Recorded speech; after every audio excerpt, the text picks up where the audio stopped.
Bihar election എൻ്റെ predictions തെറ്റി. അതിൽ എൻ്റെ അൺകണ്ടീഷണൽ അപ്പോളജി.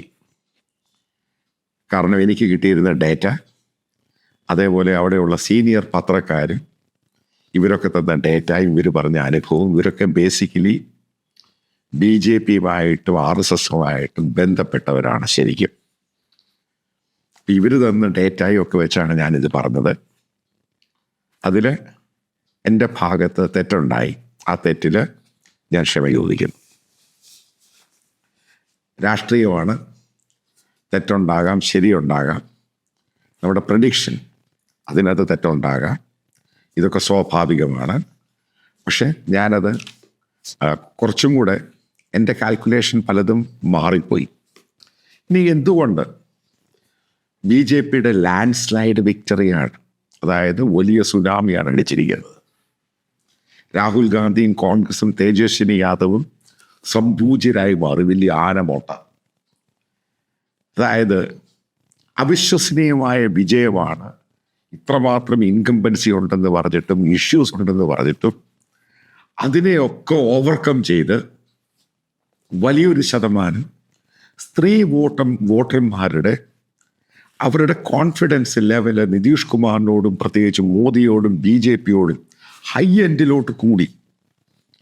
മനസ്സിലാക്കുക, ബീഹാർ ഇലക്ഷൻ കാണാൻ പറ്റുന്ന മറ്റൊരു സംഭവം കാസ്റ്റ് ബേസ്ഡ് വോട്ട്. അതെപ്പോഴും അതിനെ ബേസ് ചെയ്ത്, അതാണ് കാസ്റ്റ് അരിത്തമെറ്റിക്കാണ് ബീഹാർ UP പൊളിറ്റിക്സ് എന്ന് പറയുന്നത്. ആ സാധനം ഇപ്രാവശ്യം ഇല്ലാതായി. അപ്പം RJDയുടെ ആണെങ്കിലും കോൺഗ്രസിൻ്റെ ആണെങ്കിലും പല കാൻഡിഡേറ്റ്സിനെ കാസ്റ്റും റിലീജിയനും വെച്ചാണ് പലയിടത്തും പ്ലേസ് ചെയ്തത്. അതും തോറ്റുപോയി. മനസ്സിലാക്കുക, എൻ്റെ ഒരു അസംഷനാണ് ഇപ്രാവശ്യം മുസ്ലിംസും അവിടെയുള്ള മുസ്ലിംസും BJPക്ക് വോട്ട് ചെയ്തു. അല്ലാതെ ഇത്രയും ഭൂരിപക്ഷവും ഏകദേശം 245 സീറ്റിൽ 202, 203, 204 സീറ്റും, അതേപോലെ തന്നെ രാഘവ്പൂരിൽ തേജസ്വിനി യാദവ്, അതായത് മഹാഗഠബന്ധൻ ഇന്ത്യ മുന്നണിയുടെ മുഖ്യമന്ത്രി കാൻഡിഡേറ്റ്, ഞാനിപ്പോൾ ഇത് വാർത്ത പറയുമ്പോൾ ഏകദേശം 10,000 വോട്ടിന് പുറകിൽ പോകണം എന്നുണ്ടെങ്കിൽ അവിടെ മുസ്ലിം കമ്മ്യൂണിറ്റി എല്ലാവരും ഒരേപോലെ തന്നെ BJPക്ക് നിതീഷ് കുമാറിന് വോട്ട് ചെയ്തു. അപ്പം വോട്ട് ചോരി എന്ന് പറഞ്ഞ് രാഹുൽ ഗാന്ധി നടത്തിയ സംഭവങ്ങൾ സ്റ്റോമായിരുന്നു. അത് വലിയ സംഭവം തന്നെയായിരുന്നു ബീഹാറിൽ ഉണ്ടായത്. അതിനകത്ത് പങ്കെടുക്കാൻ ഇത്രയും ആൾക്കാർ വന്നു. പക്ഷെ ഇവരൊന്നും വോട്ട് ചെയ്യാൻ തയ്യാറായില്ല. ഇവിടെയാണ് കോൺഗ്രസ് പൊളിറ്റിക്സിനകത്ത് ഞാൻ നേരത്തെ പല വീഡിയോയിലും പറഞ്ഞ പോലെ തന്നെ, എൻ്റെ അനാലിസിസ് പറഞ്ഞ പോലെ തന്നെ, ജനങ്ങളുമായിട്ട് കോൺഗ്രസ് ശരിക്കും ആക്കുന്നു. അതായത് ഇവർക്ക് പ്രകടനം നടത്താനും ആരോപണം ഉന്നയിക്കാനും റാലി നടത്താനും ആൾക്കാരെ കൂട്ടാനും കഴിയുന്നുണ്ട്. പക്ഷെ അത് വോട്ടായിട്ട് കൺവേർട്ട് ചെയ്യാൻ പറ്റുന്നില്ല. പറ്റാത്തതിൻ്റെ കാരണം ജനങ്ങൾക്ക് ഇവരെ വിശ്വാസമില്ല. അതതിൻ്റെ കാര്യം. അതായത് എൻഡ് ഓഫ് ദി ഡേ ജനങ്ങളാണ് ഇതൊക്കെ വോട്ട് ചെയ്യുന്നത്. അതുമായിട്ട് ബന്ധപ്പെട്ട വോട്ട് ചോരിയുടെ ഇഷ്യൂ, അതായത് ഞാൻ എൻ്റെ വിശകലനം തന്നെ പറയാം. ഇപ്പം എൻ്റെ ധാരണയുണ്ടായിരുന്നു. ആ ധാരണ ഇത് പൂർണ്ണമായിട്ട് മാറിയിട്ടൊന്നുമില്ല. കാരണം അതിൻ്റെ അകത്ത് പല രീതിയിലും പല ഗെയിമുകൾ ഉണ്ടായിട്ടുണ്ട്. പക്ഷെ ജനങ്ങൾക്ക് ഈ പറയുന്ന സംഭവങ്ങൾ അവർക്ക് കൺവിൻസ് ചെയ്യാൻ സാധിച്ചിട്ടില്ല. അതുകൊണ്ടാണ് അതും അവർ റിജക്റ്റ് ചെയ്തത്.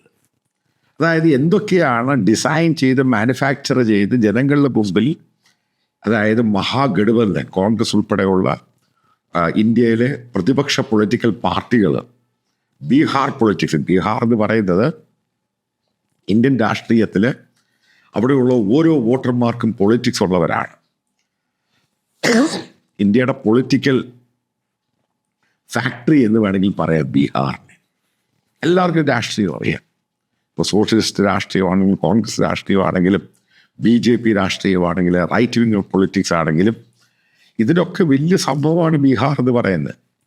അപ്പോൾ അവിടെ ഈ പറഞ്ഞ പല അനുകൂല ഘടകങ്ങൾ, അതായത് ബീഹാർ ഇലക്ഷന് മുമ്പ് നമ്മൾ കണ്ടതാണ്. അവിടെയുള്ള അൺഎംപ്ലോയ്മെൻറ്റ് ഭയങ്കരമായിട്ട്, അതേപോലെ റിട്ടയർഡായിട്ടുള്ള VRS എടുത്തിട്ടുള്ള പട്ടാളക്കാർ, അവർ പട്ടാള യൂണിഫോമിൽ നിതീഷ് കുമാറിനെതിരെ പ്രകടനം നടത്തുന്നു.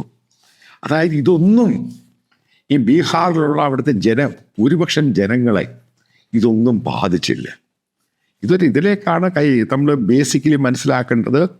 മോദിയോടുള്ള വിശ്വാസം അത്രമാത്രം കൂടി. അതായത് മോദി ടവറിങ് പേഴ്സണാലിറ്റി തന്നെയാണ്. ഈ പറയുന്ന അവസാനം end of the day voting ആണ് മാറ്റർ ചെയ്യുന്നത്. ഇതിനകത്ത് ഇലക്ഷൻ കമ്മീഷൻ കളിച്ചു, അവർ കളിച്ചു, പോളിംഗ് ബൂത്ത് പിടിച്ചെടുത്തു, അങ്ങനെ ചില വീഡിയോകളൊക്കെ വന്നു കഴിഞ്ഞപ്പോൾ ചില ആൾക്കാരൊക്കെ അയച്ചിരുന്നപ്പോൾ ഞാൻ തന്നെ അത് നോൺസെൻസ് എന്നാണ് പറഞ്ഞത്. കാരണം അവിടെ പോളിംഗ് ഉണ്ടായി, 2 ഫേസിൽ അവിടെ ഇലക്ഷൻ നടന്നേ. ഒരു പോളിംഗ് സ്റ്റേഷനിൽ പോയിട്ട് റീപോൾ അവിടുത്തെ പ്രതിപക്ഷ പാർട്ടികളും ഭരണകക്ഷി ആരും ആവശ്യപ്പെടുന്നില്ല. അപ്പോൾ അവിടെ സംഭവം ഉണ്ടായിട്ടില്ല. അപ്പോൾ പ്രോപ്പറായിട്ട് ഇലക്ഷൻ നടന്നു. അതേപോലെ വോട്ടേഴ്സ് ടേൺ ഔട്ട്, പ്രത്യേകിച്ച് സ്ത്രീ വോട്ടർമാർ മോദിക്കും നിതീഷ് കുമാറിനും അനുകൂലമായിട്ട് വോട്ട് ചെയ്തു.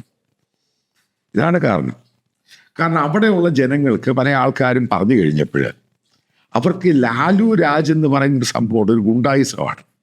അവിടെ എന്ത് സംഭവിക്കും, അതിലേക്ക് തിരിച്ചു പോകാൻ താല്പര്യമില്ല. പിന്നെ നമ്മൾ എന്ത് പറഞ്ഞു കഴിഞ്ഞാലും ഈ സ്ത്രീ സുരക്ഷയുടെ കാര്യത്തിലും ഈ ഡെവലപ്മെൻറ്റിൻ്റെ ഇൻഫ്രാസ്ട്രക്ചർ ആണെങ്കിലും മറ്റുള്ള കാര്യത്തിൽ ഈ ബീഹാർ മാറിയിട്ടുണ്ട്, ഉറപ്പായിട്ടും മാറിയിട്ടുണ്ട്, സംശയമില്ലാത്ത കാര്യം. അല്ലെങ്കിൽ ഇത്രാമത്തെ ടൈമിൽ നിതീഷ് കുമാർ വരുമ്പോൾ വീണ്ടും അയാൾക്ക് വോട്ട് ചെയ്യുക എന്ന് പറയുന്നത്, അവിടെ ഡെവലപ്മെൻറ്റും അയാളെ അത്രമാത്രം വിശ്വാസമുണ്ട്. അതായത് പ്രധാനപ്പെട്ട കാരണം.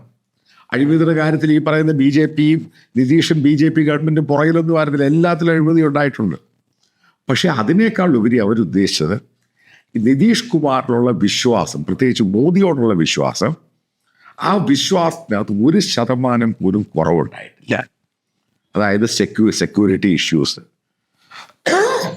മുൻപോട്ട് പോകുമ്പോൾ, അതായത് ഇവർക്ക് അൺഎംപ്ലോയ്മെൻറ്റ് സീരിയസ് ഇഷ്യൂ തന്നെയാണ്. പക്ഷേ അതിനോട് തേജസ്വിനിയും രാഹുൽ ഗാന്ധിയും പറയുന്നതിനോട് അവർക്ക് വിശ്വാസമില്ല. ഇതിൻ്റെ കാര്യം അത്. അതായത് ജനകീയ വിശ്വാസം ഏറ്റെടുക്കുന്ന കാര്യത്തിൽ ഈ ജനങ്ങൾക്ക് ഈ പറയുന്ന പ്രതിപക്ഷ പാർട്ടിയോടും കോൺഗ്രസിനോടും എത്ര ശതമാനമാണ് അവർക്ക് താല്പര്യമുള്ളത്, ഇത് ബേസിക്കലി ഇത് ചെയ്തു വരും. അതായത് നമ്മൾ ഗ്രാഫ് എടുത്തു കഴിഞ്ഞാൽ ആ ഗ്രാഫ് എന്ന് പറയുന്നത് ഇപ്പോഴും ബീഹാർ ഇലക്ഷൻ കഴിയുമ്പോഴും അതിൻ്റെ റിസൾട്ട് വരുമ്പോഴും ഇതേപോലെ ലാൻഡ് സ്ലൈഡ് വിക്ടറി, ഏതാണ്ട് കോൺഗ്രസും തേജസ്വിനെയും കംപ്ലീറ്റ് വൈപ്പ് ഔട്ട് ചെയ്തു പോയി. അപ്പം മനസ്സിലാക്കേണ്ടത്, ഇപ്പോൾ കേന്ദ്രം ഭരിക്കുന്ന BJPയോടും പ്രത്യേകിച്ച് നിതീഷിനോടും ബീഹാറിലുള്ള ജനങ്ങൾക്ക് പൂർണ്ണ വിശ്വാസമാണ്, സമ്പൂർണ്ണ വിശ്വാസമാണ്. അതതിൻ്റെ പ്രധാനപ്പെട്ട കാരണം. അവിടെ ഈ നിതീഷും ഗവൺമെൻറ് പറഞ്ഞത് സ്ത്രീകൾക്ക് അവിടെ തൊഴിൽ കൊടുക്കും, സ്ത്രീകളുടെ അക്കൗണ്ടിലോട്ട് ഇലക്ഷന് തൊട്ട് മുമ്പ്, അതായത് ഇലക്ഷൻ ഡിക്ലെയർ ചെയ്യുന്നതിന് മുമ്പ് 10,000 രൂപ ഓരോ ഫാമിലിയിലുള്ള ഓരോ സ്ത്രീകൾക്ക് അയച്ചു കൊടുത്തു. നമ്മൾ മനസ്സിലാക്കേണ്ട ബീഹാറിൻ്റെ പെർ ക്യാപിറ്റ എന്ന് പറയുന്നത് ഒരു 6,000 രൂപയേ ഉള്ളൂ. അപ്പോൾ ഈ 10,000 എന്ന് പറയുന്നത് വലിയൊരു എമൗണ്ട് തന്നെയാണ്. നേരിട്ട് അവർക്ക് അയച്ചു കൊടുത്തു. ഒരു ഫാക്ടറല്ല, മൾട്ടിപ്പിൾ ഫാക്ടറുണ്ട്. അപ്പം അതിനകത്ത് നിതീഷ് കുമാറിനോടുള്ള വിശ്വാസം ഈ തേജസ്വിനി യാദവിനോടും ഈ രാഹുൽ ഗാന്ധിയോടും ഈ എല്ലാ മിൽജുൽക്ക് എല്ലാ പൊളിറ്റിക്കൽ പാർട്ടി ഒരുമിച്ച് വന്നിട്ടും ജനങ്ങൾക്ക് ആ വിശ്വാസമില്ല. പിന്നെ രണ്ടാമതൊരു പ്രധാനപ്പെട്ട ഫാക്ടറുണ്ട്, അതായത് കാസ്റ്റ് ബേസ്ഡ് ഭയങ്കരമാണ് ബീഹാറിൽ. ഇന്ന കാസ്റ്റ് ഇന്ന ആൾക്കാർക്ക് വോട്ട് ചെയ്യും, ഇന്ന കാസ്റ്റ് ഇന്ന ആൾക്കാർക്ക് വോട്ട് ചെയ്യും. അതിൻ്റെ പേരിലാണ് ഈ മഹാഗഠബന്ധൻ, അതായത് കോൺഗ്രസ് ലീഡ് ചെയ്യുന്ന, അത് പല കാസ്റ്റ് ബേസ്ഡാണ് പല സീറ്റുകൾ കൊടുത്തത്. പക്ഷെ BJPയും ഈ പറയുന്ന JDUവും അതിലോട്ട് കൂടുതൽ പോയില്ല. അവർ പ്രോപ്പറായിട്ട് മെറിറ്റും അങ്ങനെയുള്ള സംഭവങ്ങളൊക്കെ വെച്ച് കൊടുത്തു. അതിൻ്റെ പേരിലും BJPക്കും നിതീഷിനും അതായത് NDAക്ക് അനുകൂലമായിട്ട് ചിന്തിച്ചു. അതായത് അത് നല്ലൊരു സിഗ്നലാണ്. കാരണം കാസ്റ്റും ക്രീഡും റിലീജിയനും ഈ വോട്ടിങ്ങിൽ നിന്ന് മാറി നിൽക്കണം. അതിനെ മാത്രം എടുത്തൊരു വോട്ട് ബാങ്ക് രാഷ്ട്രീയം ഇന്ത്യയിൽ പലയിടത്തും ഇപ്പോഴും എക്സിസ്റ്റ് ചെയ്യുന്നുണ്ട്. അത് ഏറ്റവും കൂടുതൽ നിൽക്കുന്നത് ബീഹാറിലാണ്. അതിന് നമുക്കൊരു സൈൻ കിട്ടി, പോസിറ്റീവ് സൈൻ കിട്ടി. അത് മാറുന്ന ഒരു ലക്ഷണം, അത് ഒരു വളരെ പോസിറ്റീവായിട്ടാണ് ഞാൻ കാണുന്നത്. അതേപോലെ തന്നെ നിങ്ങൾക്ക് ഓർമ്മയുണ്ടായിരിക്കും, ഇന്ത്യയിൽ NDAയുടെ ഭാഗമായിരുന്ന നിതീഷ് അവിടെ കാസ്റ്റ് ബേസ്ഡ് സെൻസർ, അതായത് ഇത് നടത്തി. സർവേ നടത്തി. എന്നിട്ട് പോലും മനസ്സിലാക്കുക, അതിനുശേഷമാണ് മറ്റു കോൺഗ്രസ് മറ്റു പല സ്റ്റേറ്റുകളിലും ഇതൊക്കെ ഉണ്ടാവുന്നത്. കാരണം കാസ്റ്റ് ബേസ്ഡ് ഉണ്ടായതിൻ്റെ കാരണം ഈ കാസ്റ്റിസം കൂടുതൽ വൈഡൻ ചെയ്യാൻ വേണ്ടിയാണ് ഉപയോഗിക്കുന്നത്.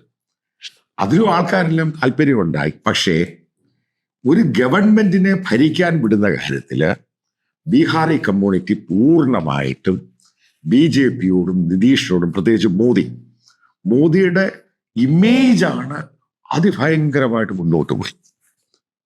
അതായത് ഇനി വരാനുള്ള 3.5 വർഷക്കാലം നരേന്ദ്രമോദിക്ക് ഈ പറയുന്ന ഹിന്ദി ബെൽറ്റിൽ വലിയ പേടിക്കേണ്ട ആവശ്യമൊന്നുമില്ല.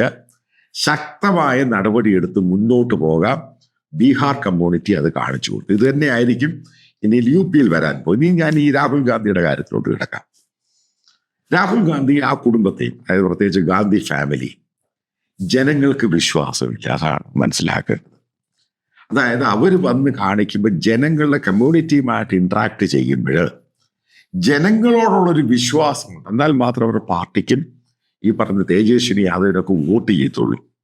ഇതാണ് ഏറ്റവുമായിട്ടുള്ളത്. പിന്നെ മറ്റൊരു കാര്യം, ഇതിന് ഞാൻ കാണുന്ന വളരെ ക്രൂഷ്യലായിട്ടുള്ളൊരു സംഭവം എന്ന് പറയുന്നത്, നിങ്ങൾക്കറിയാം, കഴിഞ്ഞ 9 മാസമായിട്ട് BJPക്ക് ഒരു നാഷണൽ പ്രസിഡന്റിനെ കൊണ്ടുവരാൻ ശ്രമിച്ചിട്ട് നടക്കുന്നില്ല. കാരണം മോദിയും അമിത്ഷായും ആ കൂട്ടരും പറയുന്നവർ RSS റിജക്റ്റ് ചെയ്യുന്നു. RSS കൊണ്ടുവരാൻ ഉദ്ദേശിക്കുന്നവരെ മോദിയും ആ കൂട്ടരും റിജക്റ്റ് ചെയ്യുന്നു. നടക്കുന്നില്ല. കാരണം അൺസർട്ടനിറ്റി ആയിട്ട് നിൽക്കുകയാണ്. JP നഡ്ഡ മന്ത്രിയായിട്ട് പോയി, അദ്ദേഹം ഒഴിഞ്ഞു പോവുകയും ചെയ്തു. അടുത്ത ചോദ്യം, ഇതിനകത്താണ് ഈ RSSും മോദിയും തമ്മിലുള്ള റിഫ്റ്റ് ഉണ്ടാവുന്നത് ശരിക്കും. ഇപ്പോൾ ഈ ബീഹാറിനെ സംബന്ധിച്ചിടത്തോളം എനിക്ക് പേഴ്സണലി അറിയാവുന്നത്, അവിടെയുള്ള പല ജേർണലിസ്റ്റുകളും ഡൽഹിയിലുണ്ട്, അവിടെ ഉണ്ട്. അതേപോലെ പഴയ മോദി മന്ത്രിസഭയുടെ മന്ത്രിയായിരുന്ന RK സിംഗ്, അദ്ദേഹം ഹോം സെക്രട്ടറി ആയിരുന്നു, ബീഹാർ കേഡറായിരുന്നു. ഈ ഇലക്ഷൻ 2 ദിവസം മുമ്പ് മോദിക്കെതിരെ, അഡാനിക്കെതിരെ സ്റ്റേറ്റ്മെന്റ് പറഞ്ഞു. ഏകദേശം 64,000 കോടിയുടെ ഡീല് മോദിയാണ് അഡാനിക്ക് കൊടുത്തത്. നിങ്ങൾക്ക് ഓർമ്മയുണ്ടായിരിക്കും. അതേപോലെ അവിടെയുള്ള അപ്പർ കാസ്റ്റ്, ഭൂമിയാർ, താക്കൂർ, ഇവരൊക്കെ ഈ പറയുന്ന മോദിയോടും ഈ നിതീഷിനോടും അകൽച്ച പാലിച്ചു. കാരണം ഈ കമ്മ്യൂണിറ്റിയിലുള്ള പല നേതാക്കളും ഇവർ തന്നെയാണ് നേതാക്കളും. അതേപോലെ തന്നെ ഇന്ത്യയിലെ ഹിന്ദി മീഡിയ കൺട്രോൾ ചെയ്യുന്ന ജേർണലിസ്റ്റുകൾ, കൺട്രോൾ ചെയ്യുന്ന റിപ്പോർട്ടിങ്ങും ബീഹാറിലെ പാറ്റ്നയിലുള്ളവർ, ഇവരൊക്കെ നിതീഷിനെയും മോദിയും തോൽക്കണം എന്ന് ആഗ്രഹിച്ചു. അപ്പൊ അവരുടെ എല്ലാം കൂടി ഒരു സപ്പോർട്ട് ബേസ്ഡ് ആയിട്ടാണ് പ്രശാന്ത് കിഷോറിന്റെ ജൻ സുരക്ഷ എന്ന് പറഞ്ഞ പാർട്ടി ഉണ്ടാകുന്നത്. മനസ്സിലാക്കുക, ഒരു കോർപ്പറേറ്റ് ശൈലിയിലുണ്ടായി. മറ്റുള്ള പൊളിറ്റിക്കൽ ലീഡേഴ്സിനെയും BJP ലീഡേഴ്സിനെയും നിതീഷിൻ്റെയും RJD ലീഡേഴ്സിനൊക്കെ പറഞ്ഞാൽ അവർ എഡ്യൂക്കേറ്റഡ് അല്ല, അവർ പലരും 10ാം ക്ലാസ് പാസ്സായിട്ടില്ല. ഈ ആരോപണങ്ങൾ തുടർച്ചയായി ബീഹാറി കമ്മ്യൂണിറ്റി എടുത്ത് വന്നു. ഒരു കോർപ്പറേറ്റ് ശൈലിയിലുള്ള പൊളിറ്റിക്കൽ പാർട്ടിയായിട്ട് അതിനെ ജനങ്ങൾ റിജക്റ്റ് ചെയ്തു. അപ്പം നിങ്ങൾ നോക്കുക, എക്സിറ്റ് പോൾ ആണെങ്കിൽ അതിന് മുമ്പാണെങ്കിലും പ്രശാന്ത് കിഷോർ എന്ന് പറഞ്ഞ് ഒരു പോൾ സ്ട്രാറ്റജിസ്റ്റ്, ഇപ്പം ഇവരുടെയൊക്കെ അനുമാനത്തിൻ്റെ അവരുടെ ഡാറ്റയുടെ പേരിലാണ് ഞാനിത് പറഞ്ഞത്. അത് ഇവർ പറഞ്ഞ് മുഴുവൻ അട്ടർ ഫ്ലോപ്പ് ആയിരുന്നു. അതായത് സ്ത്രീകൾക്ക് ഏറ്റവും പ്രാധാന്യമുള്ള സുരക്ഷ തന്നെയാണ്. അവരുടെ ലൈഫ് മുന്നോട്ട് പോകണം, അവർക്ക് ഫ്രീ ആയിട്ട് പോകണം. അതിനകത്ത് ഞാൻ ഇന്ത്യ ടുഡേയുടെ മരിയ ഷക്കീൽ, അവർ ബീഹാർ പട്നയിലെ വുമൻസ് കോളേജിലെ പെൺകുട്ടികളോട് സംസാരിച്ച് കഴിഞ്ഞപ്പോൾ, അതായത് ഇലക്ഷന് മുമ്പ്, ഈ എല്ലാ പെൺകുട്ടികളും പറഞ്ഞ് അവർക്ക് സുരക്ഷ എന്ന് പറയുന്നതാണ് ഏറ്റവും പ്രധാനം. അത് നിതീഷ് പ്രൊവൈഡ് ചെയ്യുന്നുണ്ട്. പ്രത്യേകിച്ച് ഇവർക്കൊക്കെ മോദിയോടും ഭയങ്കര താല്പര്യം. കാരണം പുതിയ ഇന്ത്യ, പുതിയ ലോകം, അതിൽ മോദിക്ക് നയിക്കാൻ കഴിയുമെന്നുള്ള ഒരു രീതിയിലാണ് സ്ത്രീകൾ പറയുന്നത്. അതായത് വീണ്ടും ഞാൻ കൺക്ലൂഡ് ചെയ്യും പറയുന്നത്, ഈ സോഷ്യൽ മീഡിയയിൽ കൂടെ തള്ളാൻ ശ്രമിച്ച് അപ്പം അതിൽ കൂടെ അധികാരത്തിൽ വരാമെന്നുള്ള ധാരണയൊക്കെ തെറ്റാണെന്ന് ബീഹാർ തെളിയിച്ചു. കാരണം ബീഹാർ ഇലക്ഷനിൽ ഏറ്റവും കൂടുതൽ സോഷ്യൽ മീഡിയ ഡോമിനേറ്റ് ചെയ്തത് ഈ കോൺഗ്രസും തേജസ്വിനി യാദവ് ഈ പ്രതിപക്ഷങ്ങളായിരുന്നു. നിതീഷിനെയും BJPയും വല്ലാതെ രീതിയിൽ കയറി ആക്രമിച്ചു. പക്ഷെ അവിടെയുള്ള ജനങ്ങളും പ്രത്യേകിച്ച് സ്ത്രീകൾക്കും മോദിയെയും നിതീഷിനെയും മതി, അവരോടാണ് വിശ്വാസം. രാഹുലിനെയും കൂട്ടരെ അവർ പടിക്ക് പുറത്താക്കി കുറ്റിയിട്ട് അടഞ്ഞ് ഊരക്കളഞ്ഞു. അല്ലെങ്കിൽ ഇത്രമാത്രം ഒരു ഭൂരിപക്ഷം, ഒരു ലാൻഡ് സ്ലൈഡ് സുനാമി കൊണ്ടൊരു വിക്ടറി BJPക്കും കൂട്ടർക്കും അവിടെ ലഭിക്കില്ല. ഇതിൽ നിന്ന് കോൺഗ്രസ് മനസ്സിലാക്കേണ്ടത്, നിങ്ങളെ ഇന്നും ജനങ്ങൾക്ക് വിശ്വാസമില്ല. കാരണം നിങ്ങൾ പറയുന്നത് നടപ്പിലാക്കാൻ നിങ്ങളെ കൊണ്ട് കഴിയില്ല. ചെറുതും പറഞ്ഞ പല പൊളിറ്റിക്കൽ പാർട്ടി അവർ കൂട്ടുകച്ചവടത്തിനാണ് ശ്രമിക്കുന്നത്. രാജ്യം ഭരിക്കാനും ഒരു സ്റ്റേറ്റ് ഭരിക്കാനുള്ള കേപ്പബിലിറ്റി നിങ്ങൾക്കില്ല. അതാണ് ബീഹാർ ഇലക്ഷൻ തരുന്ന പാഠം. ഈ പാഠം ഉൾക്കൊണ്ട് കോൺഗ്രസിന് പോയാൽ നല്ലത്. ഒരു കാര്യം പറയാം, BJPയെ തൊടാൻ പറ്റത്തില്ല. ആ രീതിയിലാണ് മോദിയും BJPയും മുന്നോട്ട് പോകുന്നത്. RSSന് പോലും അടി കിട്ടിയ ഇലക്ഷനിൽ. RSSന്റെ പല കേഡറും ഈ ഇലക്ഷനിൽ വളരെ സജീവമല്ലാതെ നിതീഷിനെയും മോദിയെയും തോൽപ്പിക്കാൻ വേണ്ടി ശ്രമിച്ചു എന്നുള്ള കാര്യം സ്പഷ്ടമാണ്, എല്ലാവർക്കും അറിയാവുന്നതാണ്. അതിനെ ഓവർകം ചെയ്ത് മോദി എന്ന് പറയുന്ന RSSന് മുകളിലാണ്, BJPക്കും മുകളിലാണ്, ടവറിംഗ് പേഴ്സണാലിറ്റിയാണ്, ഇന്ത്യയിലെ അൺഡിസ്പ്യൂട്ടഡ് ലീഡറാണ് മോദി. ബീഹാർ ഇലക്ഷനിൽ അത് തെളിയിച്ചു തന്നു.